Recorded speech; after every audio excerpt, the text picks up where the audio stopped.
রাধে রাধে। আগের ভিডিওতে বলেছিলাম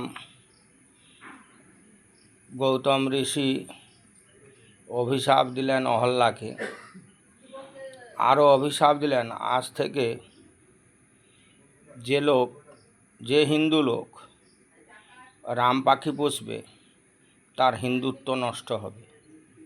সেই জন্যে আমাদের হিন্দু ধর্মে কেউ মুরগি বা মোরগ কোনোই পোষা যাবে না।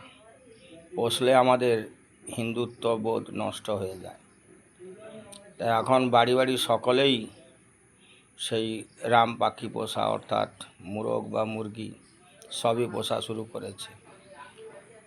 তাই এগুলো আমাদের নিষেধ, সেই নিষেধাজ্ঞা আমরা কেউ পালন করি না। রাধে রাধে। সকলেই নিষেধাজ্ঞা পালন করবেন, বেশি বেশি করে নাম করবেন। জয় নিতাই গৌর হরি বল।